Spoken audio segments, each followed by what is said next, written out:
बिस्मिल्लाहिर्रहमानिर्रहीम। अस्सलाम वालेकुम फ्रेंड्स, आप देख रहे हैं चैनल इलेक्ट्रिकल प्रोफेशनल। तो फ्रेंड्स, आज की इस वीडियो में हम बात करने वाले हैं एटीएस कंट्रोल वायरिंग डायग्राम पर।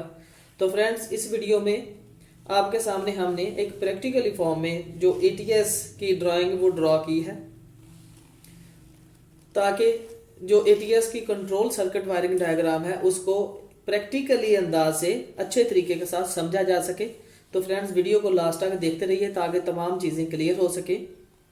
तो फ्रेंड्स, इसमें हमने इस सर्किट में दो टाइमर इस्तेमाल किए हैं, ये एक रिले हमने इस्तेमाल की है, ये फेज फेलियर है। तीन हमने कंट्रोल सर्किट में ब्रेकर्स इस्तेमाल किए हैं।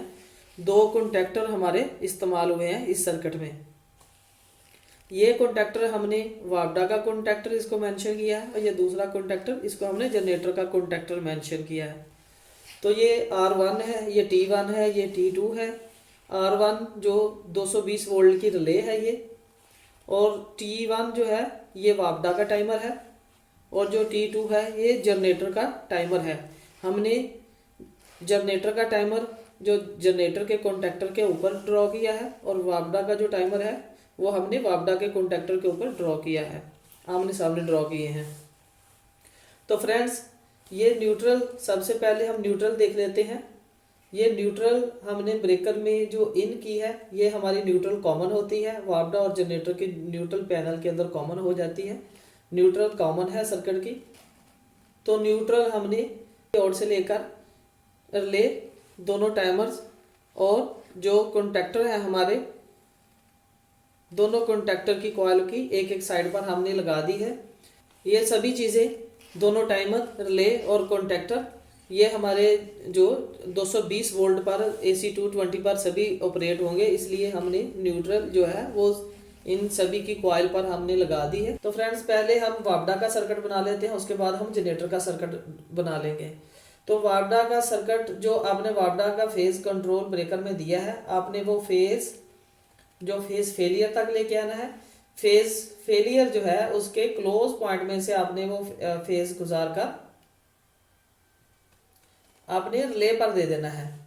जो आपने 220 वोल्ट की रिले यूज की है सर्किट में, ये जो वापडा से आपने एक फेज उठाना है वो आपने डायरेक्ट रिले पर लगा देना है, और वही फेज आपने यहां से उठा के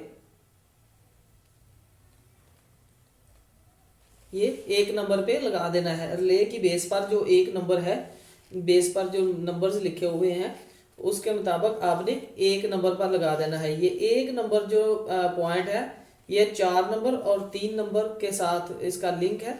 4 नंबर पॉइंट के साथ एक नंबर नॉर्मल क्लोज होता है रिले ऑफ होने की सूरत में, और 3 नंबर के साथ इसको सप्लाई मिलने पर ये 4 नंबर से हटके 3 नंबर के साथ एक को क्लोज कर देती है रिले। तो फ्रेंड्स, हमने इस फेज को फेज फेलियर से गुजार कर हमने इसकी कॉइल को सप्लाई दी, और कॉइल वही सप्लाई हमने एक नंबर पॉइंट पर दी। एक नंबर पर हमने सप्लाई दी। तो ये सप्लाई हमें जो वापडा का कॉन्टैक्टर ऑन करवाने के लिए, वापडा होने की सूरत में ये वापडा का कॉन्टैक्टर ऑन करवाने के लिए ये सप्लाई चाहिए। तो जिस वक्त वापडा हमारी आ रही होगी तो उस वक्त इस पर 220 वोल्ट इसको मिल जाएंगे कॉइल को, और ये अपनी पोजीशन चेंज कर लेगी, और ये 3 नंबर को एक नंबर के साथ जो कॉमन कर देगी। रिले का पॉइंट चेंज हो जाएगा, और जैसे ही ये रिले का पॉइंट चेंज, आपने 3 नंबर से सप्लाई उठानी है। जो आपका वापडा का टाइमर है, जो आपका वापडा का टाइमर है, आपने उसकी कॉइल पर सप्लाई दे देनी है कि जैसे ही आपकी वापडा ऑन हो, आपकी इस रिले को सप्लाई मिले, और यही सप्लाई आपकी जो वापडा की है, ये जैसे ही रिले अपना पॉइंट चेंज करे तो ये एक नंबर से 3 नंबर को सप्लाई जो है वो क्रॉस कर दे, और ये सप्लाई हमारी 7 नंबर जो टाइमर की कॉइल का पॉइंट है वहां पर जाके लग जाएगी। तो हमारे टाइमर तक ये सप्लाई चली जाएगी, और यही सप्लाई रिले की तरह हमने इसके एक नंबर पर देनी है। और इसी तरह हमने जो टाइमर के 3 नंबर से उठाकर वायर, ये टाइमर के 3 नंबर से हमने वायर उठाकर जो ये जनरेटर का हमारा ये नॉर्मल क्लोज एक्सिलरी है जनरेटर के कॉन्टैक्टर की, इस नॉर्मल क्लोज एक्सिलरी में हमने ये सप्लाई इन करनी है और इसकी आउट से सप्लाई हमने लेकर ये वापडा के कॉन्टेक्टर के A2 पर हमने सप्लाई दे देनी है। सर्किट कुछ इस तरह से बनेगा कि जैसे ही वापडा का करंट आएगा तो ये नॉर्मल क्लोज फेज फेलियर के नॉर्मल ये क्लोज पॉइंट में से होकर ये रिले को सप्लाई मिलेगी। रिले ऑन होने की सूरत में ये एक नंबर जो है 3 नंबर पर क्रॉस सप्लाई जो है ना वो प्रोवाइड कर देगा और ये आपने 3 नंबर से जो ओपन पॉइंट से सप्लाई उठाई है ये आपने 7 नंबर पर देनी है और जैसे ही वही 7 नंबर से सप्लाई उठा के आपने 1 नंबर पर सप्लाई लगा दी टाइमर की बेस पर और इसके भी 3 नंबर से नॉर्मल ओपन पॉइंट से सप्लाई उठाकर आपने इसके जो जनरेटर का कॉन्टेक्टर है उसकी एक्सिलरी के नॉर्मल क्लोज में से गुजार कर A2 पर दी।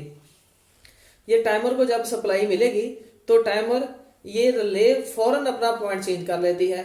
ये टाइमर है, टाइमर पर आप 5 सेकंड सेट करेंगे तो ये 5 सेकंड वेट करेगा। यहाँ पर सप्लाई मिलने पर ये 5 सेकंड वेट करेगा। ये सप्लाई हमारी यहाँ पर भी होगी। ये 5 सेकंड के बाद ये पॉइंट जो है 3 नंबर का 1 नंबर के साथ क्रॉस करेगा। 5 सेकंड के बाद आपकी सप्लाई जो नॉर्मल क्लोज एक्सिलरी में से होती हुई वापडा के कॉन्टेक्टर पर आएगी। तो ये टाइमर सिस्टम में प्रोटेक्शन के लिए यूज किए जाते हैं कि जैसे ही आपकी वापडा ऑफ होती है तो वापडा अगर आपकी फौरन ऑन हो जाए तो आपका कॉन्टेक्टर फौरन ऑन ऑफ ना हो। इसको हर हाल में 5 सेकंड के लिए ये होल्ड करवाएगा। 5 सेकंड के बाद जो है वो आपका कॉन्टेक्टर ऑन होगा।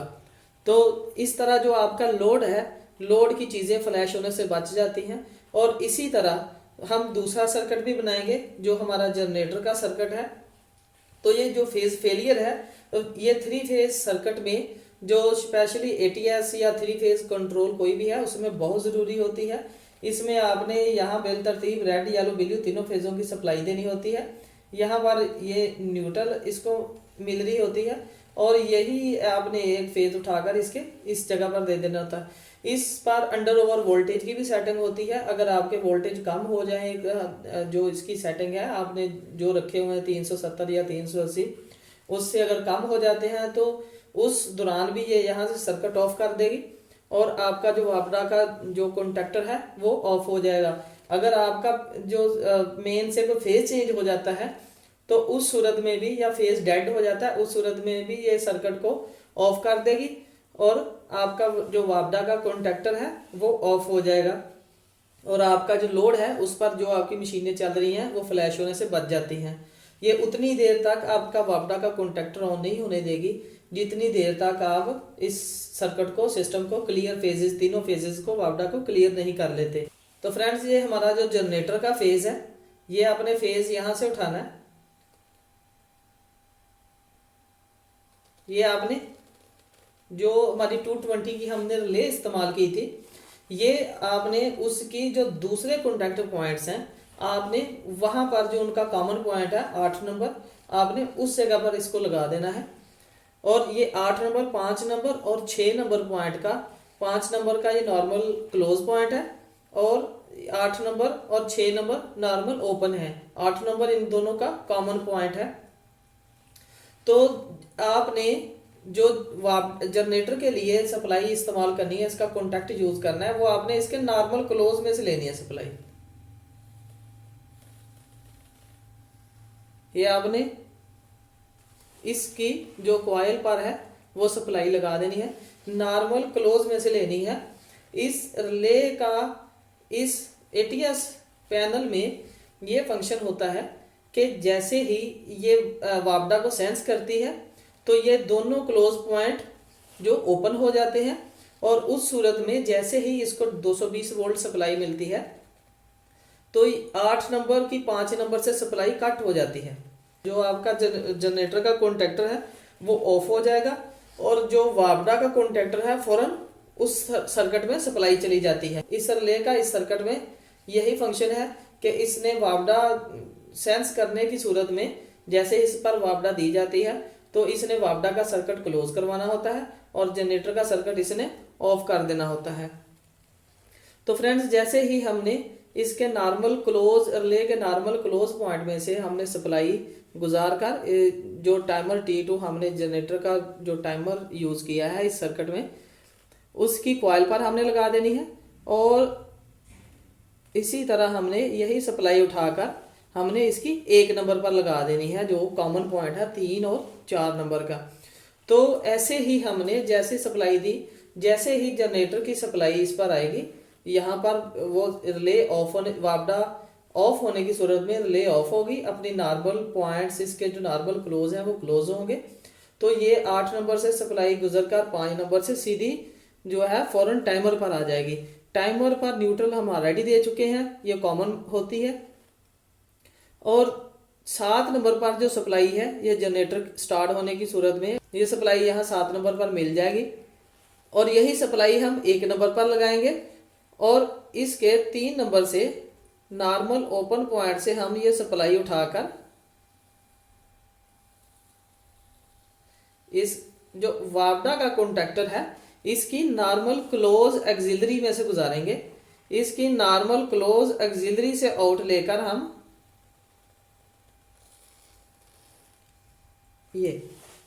जनरेटर के कॉन्टैक्टर पर लगा देंगे।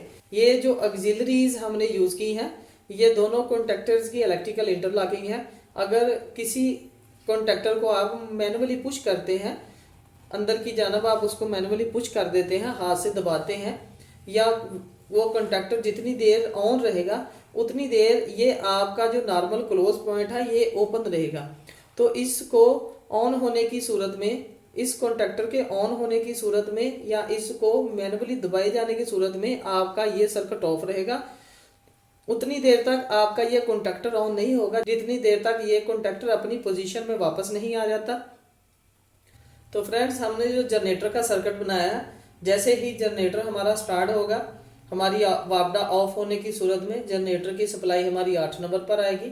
वापडा ऑफ होने की सूरत में रिले भी ऑफ होगी। इसके जो 5 नंबर और 8 नंबर नॉर्मल क्लोज है, इधर से सप्लाई हमारी टाइमर पर जाएगी। टाइमर की 7 नंबर की जो कॉइल है, जो 7 नंबर है कॉइल का, वहां पर हमारी सप्लाई लगेगी। और ये 5 सेकंड इस पर हमने सेट किए होते हैं नॉर्मली, तो 5 सेकंड के लिए ये सप्लाई को यहाँ तक होल्ड करवाएगा। तो जनरेटर स्टार्ट होने के बाद 5 सेकंड में अपने वोल्टेज वगैरह पूरे कर लेता है। जैसे ही जनरेटर की सप्लाई यहाँ पर आएगी 5 सेकंड के लिए ये होल्ड करवाएगा। 5 सेकंड के बाद ये 3 नंबर पर सप्लाई जो है उसको जो नॉर्मल ओपन पॉइंट है उसको उस कॉन्टैक्ट को क्लोज करेगा। और 3 नंबर से आपकी सप्लाई जो है वो इलेक्ट्रिकल इंटरलॉकिंग आपकी जो वापडा कॉन्टैक्टर की ऑक्सिलरी नॉर्मल क्लोज में से होती हुई जनरेटर के कॉन्टैक्टर की कॉइल पर लग जाएगी। तो फ्रेंड्स, इस वीडियो में हमने ATS पैनल की जो कंट्रोल वायरिंग है उसको इजी तरीके के साथ हमने सीखा। तो फ्रेंड्स, अगर वीडियो अच्छी लगी हो तो लाइक करें, शेयर करें, हमारे चैनल को सब्सक्राइब करें। अस्सलाम वालेकुम।